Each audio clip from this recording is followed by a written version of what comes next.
सन्माननीय आमदार साहेब आणि त्यांचे सर्व उपस्थित सन्माननीय व्यासपीठ, तदनंतर ज्यांनी आम्हाला आमंत्रित केलं श्रीमती जामगेताई, आणि अनेक वर्षापासून चांगले विद्यार्थी घडवण्याचं त्यांनी व्रत हे घेतलेलं आहे.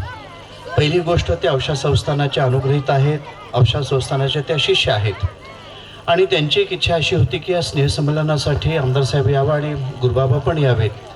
कारण याकतपूर म्हणल्यानंतर औषा संस्थानासाठी हे काही नवीन गाव नाही आहे, परंपरेचं एक खूप जुनं गाव आहे. आज तुम्ही याकतपूर घ्या, पुढे कनेरी घ्या, जयनगर तुम्ही घ्या, आपसुंदा घ्या, ही सगळी औषा संस्थानाशी नाळ जुळलेली ही गावं आहेत. आणि त्या अनुषंगाने इथे येताना आम्हाला खूप जिथे आनंद झाला, कारण ज्या ज्या वेळेला आम्ही या गावामध्ये येतो गुरलिंगांनाची आठवण आल्याशिवाय आम्हाला राहत नाही. कारण या गावामध्ये ज्यांनी जी पंढरपूरची वारी सुरू केली, आपले मारुती महाराज कानेगावकर आणि गुरलिंगांना म्हणजे हे चांगले मित्र, आणि दोघंही अगोदर औषा मंदिरामध्ये तिथं यायचे. मंदिरामध्ये मल्लप्पा महाराजांच्या मंदिराची पायरीचं दर्शन घ्यायचे आणि मग पंढरपूरला जायचे. इतकं हे गाव या याकतपूरबद्दल आम्ही एक अभिमानाने सांगतो.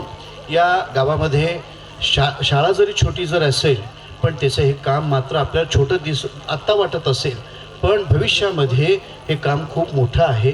आत्ताच आमदार साहेबांनी जे मनोगत व्यक्त केलं की बाबा ही जी सगळी मंडळी आहेत, ही मुलं आहेत, हे मात्र आपल्या देशाचे भविष्य आहेत. म्हणून आवर्जून मला पालकांना एवढं सूचित करायचं, एवढं सांगायचं आहे की मुलांना रोज आपण शाळेत हे पाठवायलाच पाहिजे, त्यांच्यासोबत आपण हा वेळ घालवायलाच पाहिजे.